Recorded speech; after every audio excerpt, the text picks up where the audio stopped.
Commander Zefka stared at the main screen of his flagship, the Eternal Dawn. Red warning lights flashed across the bridge like angry stars. His 12 ships moved slowly through space, leaving trails of sparks and debris behind them. The attack had been sudden and brutal. The Nexus swarm had found their exploration fleet 2 days ago, near the Kepler system. "Status report," Zefka said to his chief engineer, Velmos. "Sir, our shields are down to 20%. The hyperdrive is completely offline. Weapons are working, but barely. We have maybe 6 hours of life support left on 3 ships." Velmos touched his console with trembling fingers. "The swarm damaged our repair bots too. We cannot fix ourselves." Zefka felt the weight of 5,000 crew members on his shoulders. The Velthari had been exploring this sector for months, looking for new worlds to trade with. They had never expected to meet the machine plague that was slowly eating the galaxy. "What about nearby systems? Anything that might help us?" "There is one planet, sir. Third planet from a yellow star. The locals call it Earth. Our scouts say they have basic space travel. Very primitive compared to us." Velmos paused. "But they might have raw materials we can use." Zefka had no choice. Behind them, the Nexus swarm was probably building more ships. In front of them was a world that might save his people, or might not even care about aliens in their space. "Set course for Earth. Send a distress signal on all frequencies." The fleet limped toward the blue-green world. As they got closer, Zefka could see that Earth was more active than their scouts had reported. Metal stations orbited the planet. Ships moved between them carrying cargo and people. The humans had built more than his people had thought possible. "Sir, we're getting a response," said Communications Officer Nexri. "It's coming from the largest orbital station. Put it through." The main screen changed to show a human face. The alien had dark skin and kind eyes. He wore a uniform that looked both practical and formal. Behind him, Zefka could see other humans working at stations filled with lights and controls. "This is Admiral Chen Martinez of Earth Defense Command. We received your distress signal. Do you need immediate medical assistance?" Zefka was surprised by how quickly the humans had responded. Most species would have asked many questions first. "I am Commander Zefka, of the Velthari Republic. We were attacked by hostile machines. Our ships are badly damaged. We need materials for repairs." Admiral Martinez leaned forward in his chair. "Machines, you say? Can you send us your combat data? We'd like to know what we might be dealing with out here. You want to help us fight them?" The human smiled. And Zefka noticed it was not a fearful smile. It was the smile of someone who was interested in a challenge. "Let's focus on getting your people safe first. I'm sending you navigation data for Luna Station. That's our main shipyard. We'll take a look under the hood and see what we can do." Zefka had never heard the expression "under the hood" before, but he understood the meaning. As the fleet approached Luna Station, he was amazed by what he saw. The station was enormous, bigger than most cities. Hundreds of human ships moved around it. Some were clearly military vessels, sleek and powerful. Others were cargo ships and passenger transports. But all of them looked more advanced than his scouts had reported. "Sir," Velmos whispered. "Those weapon signatures I'm reading. Some of these human ships are carrying very sophisticated arms." Docking with Luna Station was smooth and efficient. The humans guided each damaged Velthari ship to its own repair bay. As soon as the docking clamps engaged, human technicians in environmental suits came aboard. They moved quickly but carefully, checking systems and talking to the Velthari crew members.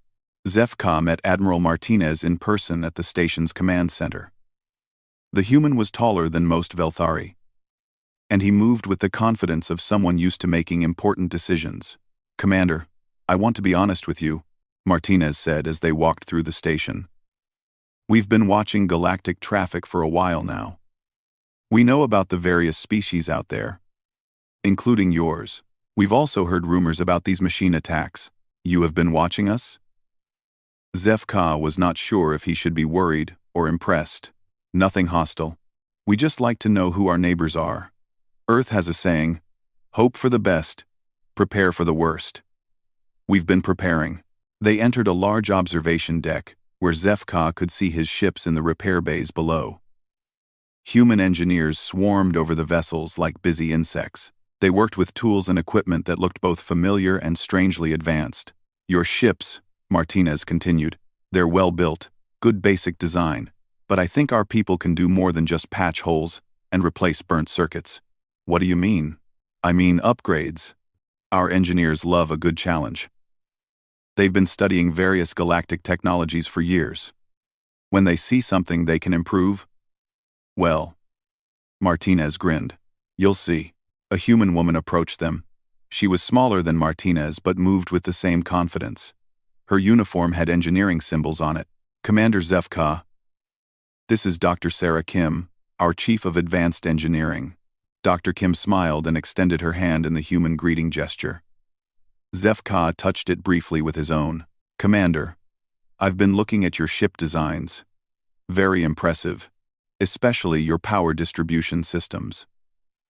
But I think we can boost your shield efficiency by about 40%. Maybe more. 40%. Zefka could hardly believe it.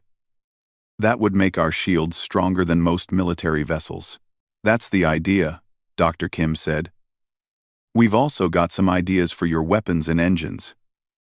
Would you like to see what we're thinking? As they walked deeper into the station, Zefka began to realize that Earth was not the primitive world his people had thought it was. The humans had been hiding their true capabilities, watching and learning from other species while building their own technology. The question was, why were they being so helpful to strangers? And what did they really want in return? Dr. Sarah Kim led Commander Zefka through the engineering section of Luna Station. The corridors were wide and well lit, with humans and machines working together in ways the Velthari commander had never seen before. Small robot assistants carried tools and parts while human technicians directed complex repair operations. Before we start the technical briefing, Dr. Kim said, stopping at a small room filled with comfortable chairs and tables, would you like to try something? It's a human custom when we're about to do serious work. The room smelled strange but pleasant. Zefka noticed several humans sitting at tables, holding small cups and talking quietly. Steam rose from the cups, carrying a rich, dark scent. This is coffee, Dr. Kim explained, approaching a machine that hummed softly in the corner. It's a drink we make from plants. It helps us think better and work longer. She pressed several buttons on the machine, and it produced a cup filled with dark brown liquid. The smell was stronger now, almost intoxicating.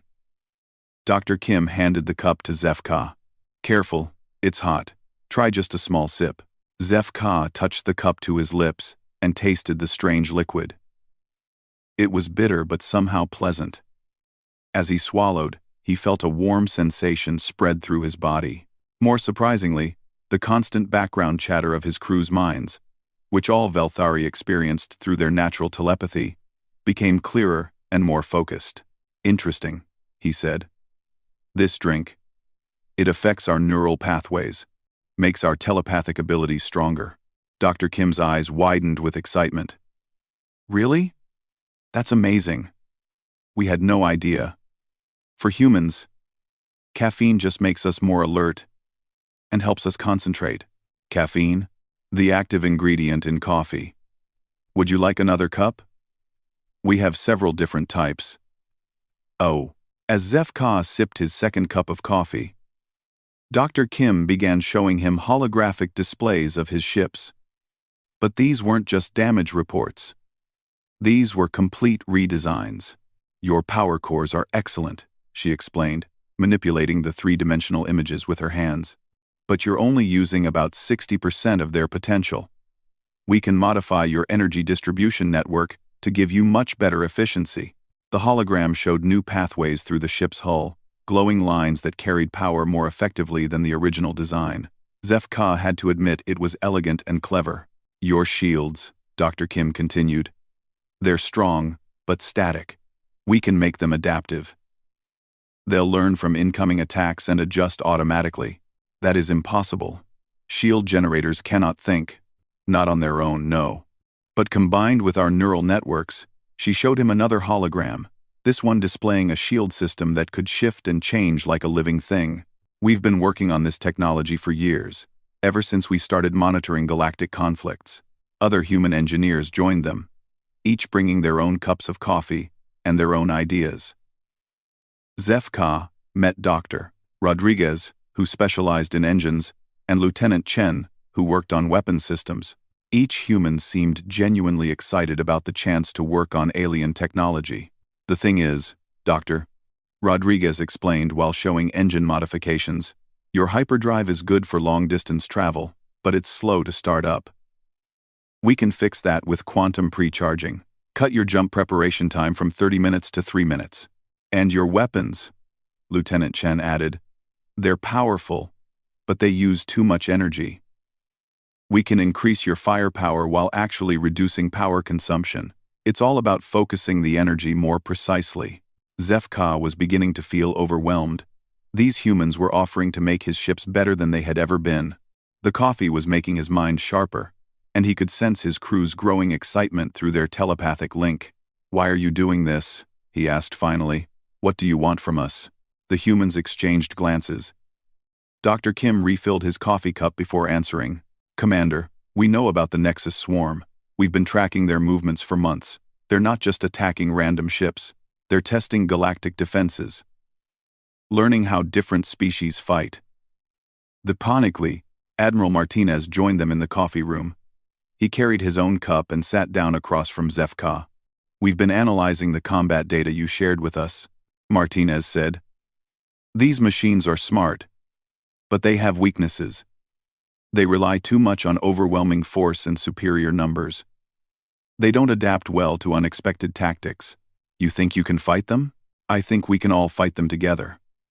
But that means sharing technology, sharing tactics, sharing information. Martinez sipped his coffee thoughtfully. Your people have excellent sensors and communication systems. Combined with our defensive modifications and some new tricks we've developed, well, the swarm might be in for a surprise. Dr. Kim pulled up another hologram, this one showing multiple species ship designs side by side. We've been studying everyone's technology for years, she said. The Altarians have amazing energy weapons, but terrible shields. The Korvaxi build incredibly strong hulls, but their engines are inefficient. The Velthari, she pointed at his ships, have the best balance of all systems, which makes you the perfect platform for upgrades. You have been studying all of us? Learning from all of you, Martinez corrected gently. Earth has a tradition of taking the best ideas from everyone and making them better. We call it standing on the shoulders of giants. Zefka felt the caffeine making his thoughts clearer.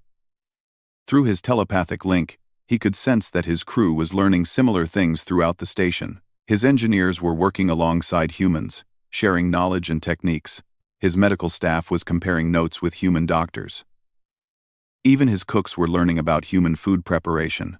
There is something else, he said carefully. My people report that your military ships are more advanced than you are showing other species. Martinez smiled, but his eyes remained serious. Earth has learned to be careful. We prefer to be underestimated rather than seen as a threat. But yes, we've been preparing for something like the Nexus swarm for a long time. How long? Ever since we started exploring space and realized we weren't alone. We figured that in a galaxy full of different species, eventually someone would try to conquer or destroy everyone else. We decided to be ready. Dr. Kim stood up and walked to a window that showed the busy activity of the shipyard. The upgrades we're offering your ships? They're based on technology we've developed for our own defense fleet. We're giving you some of our best innovations. But why? Because, Martinez said, the Nexus swarm threatens everyone. And because we believe that friends who fight together stay friends longer. Zefka finished his third cup of coffee and felt his telepathic abilities reaching new levels of clarity. He could sense not only his own crew's minds, but also the emotional states of the humans around him. What he felt surprised him. Genuine concern, excitement about the technical challenges, and something else that took him a moment to identify. Hope. The humans were genuinely hopeful that working together would make everyone stronger. How long will the upgrades take? He asked. 72 hours for the basic modifications. Dr. Kim replied. But Commander, I think you should see our main shipyard first. There's something else we'd like to show you. The next morning, after what humans called a good night's sleep and several more cups of coffee, Zefka watched his ships transform.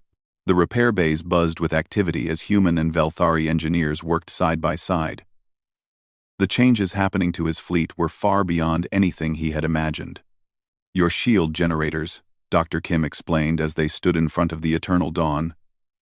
We've replaced the static emitters with adaptive neural networks. Watch this demonstration.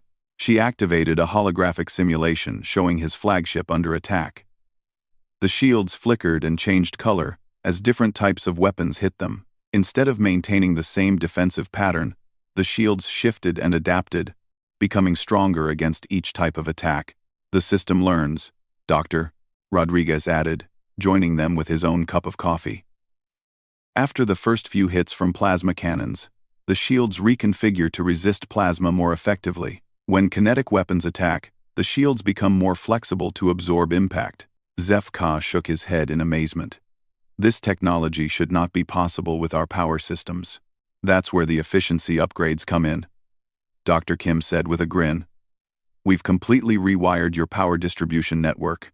Instead of losing 30% of your energy to heat and interference, you're now losing less than 5%. They walked to the next bay, where his heavy cruiser, Storm of Velthar, was being modified. Human technicians had opened panels throughout the ship and were installing new equipment with careful precision. Your weapons, Lieutenant Chen explained, pointing to the ship's main cannons, were already powerful, but they were working too hard. We've added focusing crystals that concentrate the energy beam. Same power input, 60% more destructive force. And these, Dr. Rodriguez said, showing Zefka new engine components, are quantum-enhanced hyperdrives. Your old system needed 30 minutes to calculate jump coordinates and charge up. These can do the same calculations in 3 minutes and jump twice as far. As they toured more ships, Zefka began to understand that the humans had not just repaired his fleet. They had rebuilt it into something entirely new. His scouts and frigates now had sensor systems that could detect enemies at twice their original range. His cargo ships had been equipped with defensive shields strong enough to protect battleships. Commander, Dr. Kim said as they paused for another coffee break, there's something else we need to discuss. The Nexus swarm's attack patterns. She led him to a secure briefing room where Admiral Martinez was waiting with several other human officers. The walls displayed tactical information that made Zefka's hearts pound. We've been analyzing the combat data from your encounter, Martinez explained. The swarm wasn't just trying to destroy your ships. They were studying your tactics, learning how you fight. The main display showed a three-dimensional map of recent swarm attacks throughout the galaxy. Red dots marked destroyed worlds and fleets, while yellow dots showed encounters where the defenders had escaped. Look at this pattern, Lieutenant Commander Hayes pointed out. She was a young human with sharp eyes and quick movements. The swarm attacks different species using different strategies. Against the Altarians, they use overwhelming numbers. Against the Korvaxi, they focus on disabling engines. Against your people, they test our shields first, Zefka finished, understanding. They learn our strengths, then attack our weaknesses. Exactly. But here's the thing, Martinez leaned forward. They've never fought humans. They don't know our strengths or weaknesses. More importantly, they don't know about our allies. Dr. Kim activated a new display showing Zefka's upgraded ships alongside human vessels. Your fleet isn't just repaired, Commander. ADR 170, it's now carrying human technology that the swarm has never encountered. You're going to be full of surprises. We've also prepared some special gifts, Lieutenant Chen added with a smile that reminded Zefka of a predator. Gravity bombs that disrupt swarm formations. Reality anchor mines that prevent their ships from using certain types of FTL escape, and kinetic bombardment systems that turn asteroids into guided weapons. Zefka stared at the tactical displays. You have been preparing for this war for years, decades. Martinez corrected. Earth learned early that space is dangerous. We have a saying: if you want peace, prepare for war. We've been preparing very carefully. The human admiral stood and walked to a window showing the shipyards below. But Commander, we haven't just been preparing weapons. We've been preparing alliances. Your people aren't the first to come to us for help. The display changed to show other alien ships in the repair bays. Zef-Ka recognized designs from several different species, all being upgraded with human technology. The merchant prince Keth Vol of the Vegan Trading Union arrived last week. Pirate attack damaged his convoy. We fixed his ships and gave him better defenses. In return, he's sharing trade route information that helps us track swarm movements. The research vessel Unity of Minds from the collective came here 2 months ago. Sensor malfunctions stranded them in our space. We repaired their equipment and improved it. Now they share scientific data with our xenobiology teams. Dr. Kim refilled Zef-Ka's coffee cup as he processed this information. The caffeine was helping him think. But what he was learning was almost too much to believe. You are building an alliance, he said slowly. We're offering friendship, Martinez replied.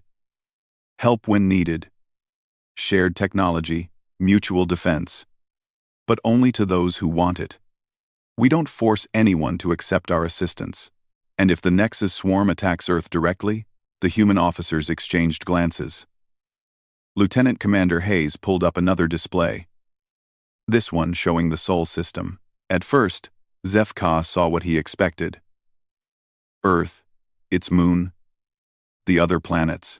But as the display zoomed out and enhanced, he saw something that made his coffee cup tremble in his hands. Hidden among the asteroids, disguised as mining stations, and positioned at strategic points throughout the system, were hundreds of human warships. Not the patrol boats and cargo vessels that most species saw when they visited Earth.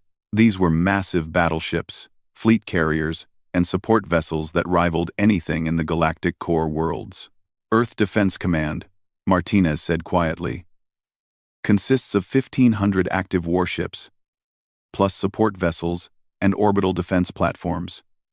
We've been building and upgrading our fleet for 30 years. 1,500? Zef-Ka whispered. Most species maintained fleets of 50 to 100 ships. We have a lot of people to protect, Doctor, Kim explained. And we take protection seriously. But Commander, we don't want to fight alone. Wars are won by allies working together, sharing their strengths. Your fleet, Martinez continued, will be ready in 18 hours. But we'd like to suggest a field test of the new systems before you return to Velthari space. What kind of field test? Lieutenant Commander Hayes smiled. Our scouts have located a small Nexus swarm outpost 2 days from here. 20 ships, minimal defenses. Perfect for testing your new capabilities. You want to attack them? We want to show them that their prey has grown teeth, Martinez replied. And we want to gather intelligence on their current technology. Know your enemy. As we say on Earth, Zef-Ka felt the combined excitement of his crew through their telepathic link. The upgrades had given his people confidence they had not felt since the swarm first appeared. The humans had given them more than repairs. They had given them hope. Admiral, he said, setting down his empty coffee cup. When do we begin this field test? 2 days later, Zef-Ka stood on the bridge of his transformed flagship, watching long-range sensors detect the Nexus swarm outpost. His coffee cup sat in a specially designed holder that Dr. Kim's team had installed on his command chair. The bitter drink had become essential for maintaining the enhanced telepathic link with his crew. Contact confirmed, reported his sensor officer. Nex-Re, 23 swarm vessels, 17 fighters, 4 heavy cruisers, 2 command ships. They're positioned around a small asteroid base. Any sign they've detected us? Asked Admiral Martinez through the communication link. The human was commanding the operation from his flagship, Tenacious, which was hidden behind a nearby moon, along with 5 other human warships. Negative, Admiral. We're still outside their sensor range. Zef-Ka marveled at how different his bridge felt. The new human-designed interfaces were intuitive and responsive. Information flowed smoothly between stations, and his crew worked with confidence they had not possessed before the upgrades. "All ships report ready for combat," announced his tactical officer, Velmos. "The new shield systems are online. Weapons are charged and focused. Engines show green across all ships. Remember the plan." Martinez's voice came clearly through the improved communications. "The Velthari fleet engages first. Let the swarm think they're fighting the same opponents as before. When they commit to their attack pattern, we'll spring our surprise." Zefka felt his crew's nervous excitement through their telepathic link. The caffeine enhancement made their shared emotions stronger and clearer. He could sense not just their thoughts, but also their growing confidence in the human modifications. All ships advanced to attack position. The Velthari fleet moved forward in their traditional formation. To any observer, they looked like the same damaged vessels that had limped away from the previous swarm attack. The human upgrades were hidden beneath familiar hull plating and disguised as standard components. "Enemy contact in 30 seconds, Nexri announced. "They're moving to intercept." Standard swarm attack formation. The Nexus swarm ships were sleek and metallic, with no windows or external features that suggested living crews. They moved with mechanical precision, forming attack groups that had destroyed countless ships throughout the galaxy. "They're targeting our engines first," Velmos reported, as the first energy blasts reached them. Just like before, but this time was different. The adaptive shields flickered to life, analyzing the incoming weapons fire and adjusting automatically. Instead of the overwhelming damage that swarm weapons usually caused, the Velthari shields held firm. "Shields holding at 85%, Velmos announced with surprise in his voice. "The adaptation is working. They're becoming more resistant to the enemy weapons." "Return fire," Zefka commanded. The modified Velthari weapons unleashed their new power. Focused energy beams that would have been moderately effective before now cut through swarm armor like knives through fabric. The first enemy fighter exploded in brilliant light. Through the telepathic link, Zefka felt his crew's amazement and growing confidence. They were not just surviving the attack, they were winning. "Swarm forces are regrouping," Nexri reported. "They're switching to kinetic weapons and trying to overwhelm our shields with numbers." "Let them try," Zefka replied, taking another sip of coffee. The enhanced telepathic connection allowed him to coordinate his fleet with unprecedented precision. Each ship moved exactly where it needed to be, creating a defensive formation that maximized their new advantages. The swarm machines fired everything they had: kinetic projectiles, plasma cannons, energy torpedoes, and exotic weapons that most species could barely understand. The Velthari shields adapted to each attack, becoming stronger and more effective with every enemy shot. "Admiral Martinez," Zefka called through the communication link, "I think it's time for your surprise." "Copy that, Commander. All human units, you are weapons-free. Show them what Earth Defense Command can do." The space around the battlefield suddenly filled with new contacts. Human ships seemed to appear from nowhere, dropping stealth fields and emerging from behind asteroids where they had been perfectly hidden. The Nexus swarm found themselves surrounded by vessels unlike anything they had encountered before. The human ships moved with a fluid grace that seemed impossible for such large vessels. They coordinated their attacks, not through the mechanical precision of the swarm, but with the creative adaptability that only living minds could achieve. "Gravity bombs away," announced the voice of Lieutenant Commander Hayes from her ship. Relentless, strange weapons unlike anything in galactic arsenals struck the swarm formation. Reality seemed to twist around the enemy ships, disrupting their formation and preventing them from using their escape systems.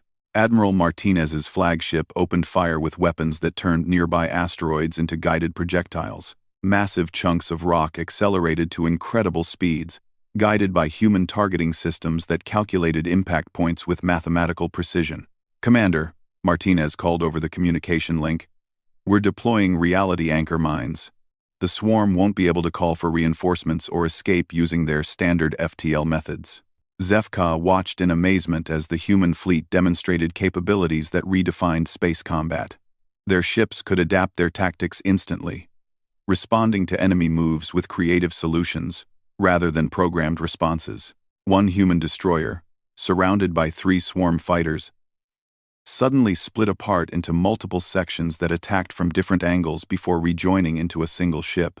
Another vessel launched what appeared to be defensive drones, only to have them transform into guided missiles that home in on enemy weak points. Swarm command ship is trying to retreat, Velmos announced. Not today, Admiral Martinez replied grimly. Hayes, Chen, box them in. Use the new containment fields. The human ships moved to surround the largest swarm vessel.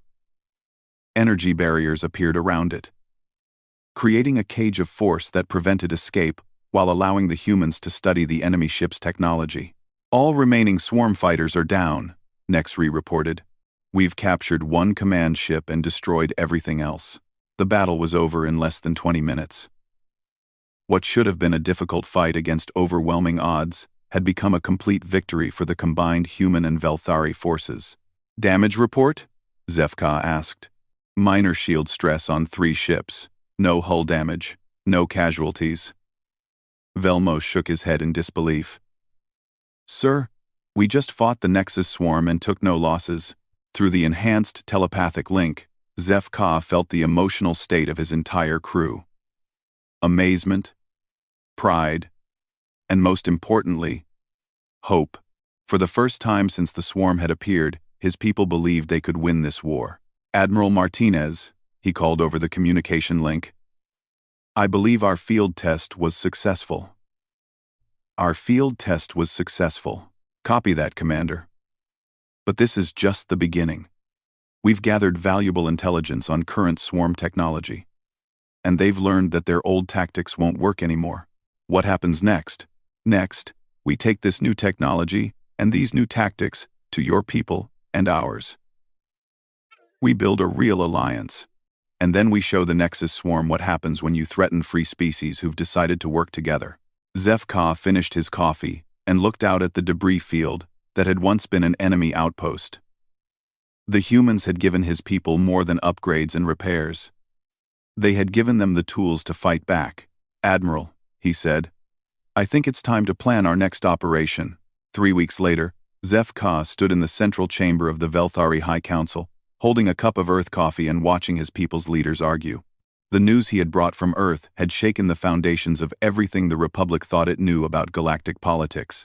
Impossible, declared High Counselor Vexnara, her telepathic voice sharp with disbelief. No single world could possess such military capability.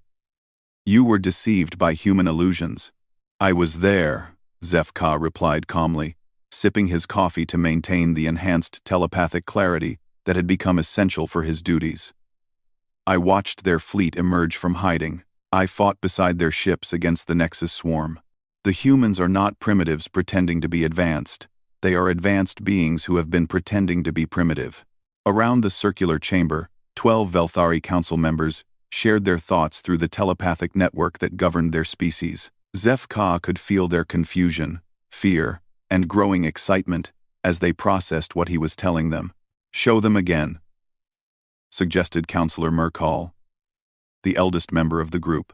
Zefka activated the holographic projector that Admiral Martinez had given him. The chamber filled with detailed recordings of the battle against the swarm outpost. Council members watched in silence as human ships demonstrated capabilities that redefined their understanding of space warfare. The gravity bombs, Counselor Velshin observed. They manipulate space-time itself. That technology should not exist outside the galactic core worlds. The adaptive shields on your ships, added Counselor Nexval. They're responding to attacks faster than our best computers could calculate responses. How is this possible? Quote, human neural networks, Zefka explained, combined with artificial intelligence systems that learn and adapt in real time. They've been studying galactic technology for decades, taking the best ideas from every species and improving them. The council chamber fell silent, except for the soft hum of the life support systems. Through the telepathic network, Zefka felt the moment when understanding finally reached each council member. They've been watching us, Counselor Vexnara said quietly. Preparing for what? For exactly what's happening now, Zefka replied. The humans have a saying, hope for the best, prepare for the worst. They hoped the galaxy would remain peaceful. But they prepared for war. High Counselor Vexnara stood and walked to the large viewing window that showed the orbital shipyards around Velthari Prime. And now, they're offering to share this technology with us?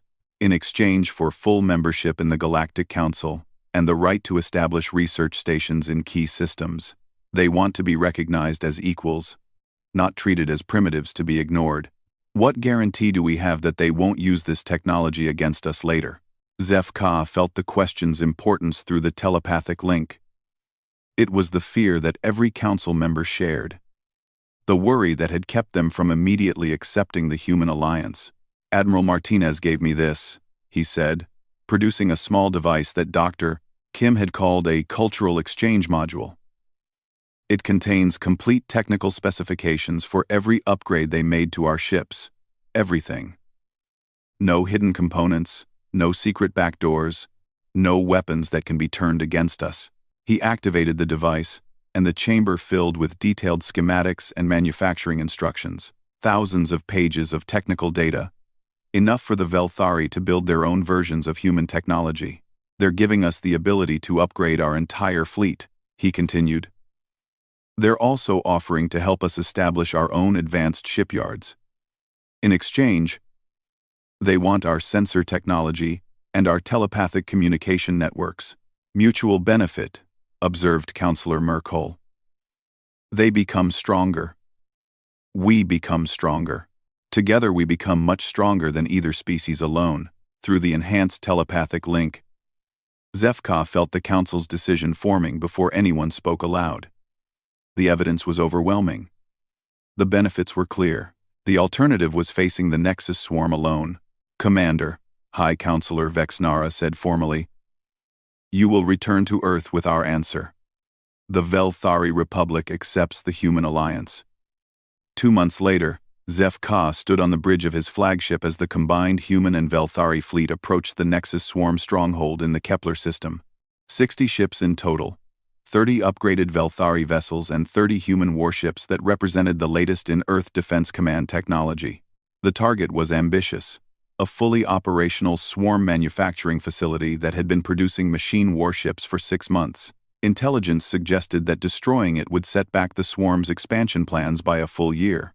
All ships report ready for combat, announced Admiral Martinez from his command ship.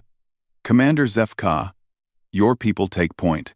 Let's show the swarm what real cooperation looks like. The battle was unlike anything the galaxy had seen before. Human creativity combined with Velthari telepathic coordination created a fighting force that adapted and evolved throughout the engagement.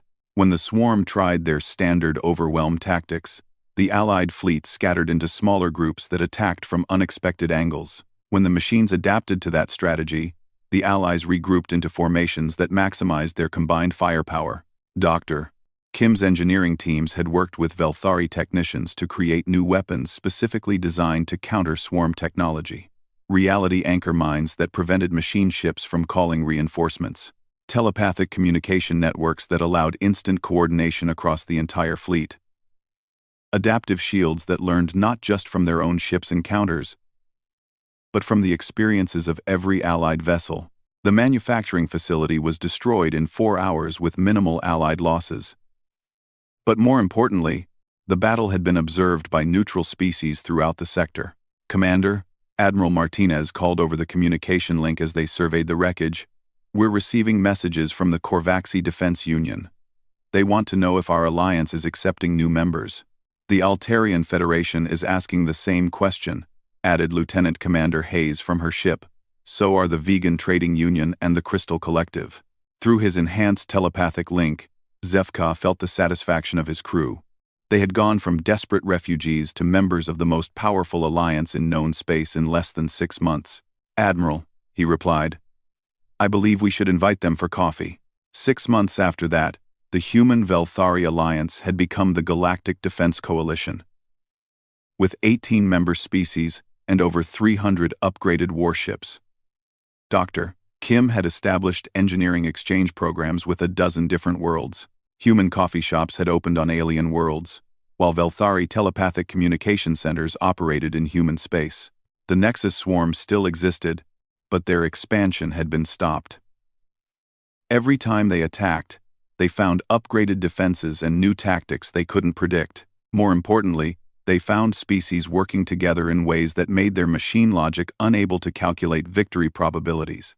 Zeph Ka, now Admiral Zeph Ka of the Coalition Fleet, stood in his ready room aboard the new flagship, Unity's Dawn, sharing coffee with Admiral Martinez and planning their next joint operation. Through the large viewing window, he could see human and Velthari ships patrolling together, protecting trade routes that connected dozens of worlds. "You know," Martinez said thoughtfully, "when your people first arrived at Luna Station, we thought we were just helping some travelers in distress. And I thought we were begging primitives for scrap metal to patch our ships." Zeph Ka replied with amusement. "Instead, we ended up changing the galaxy." "No," Zeph Ka corrected, taking another sip of the drink that had become the symbol of their alliance. "We ended up saving it." Outside the window, a mixed squadron of human and alien ships jumped to hyperspace, carrying the message of cooperation and mutual defense to new worlds. The galaxy had learned that strength came not from conquest, but from the simple act of offering help to strangers in need. And it had all started with repairs, upgrades, and coffee.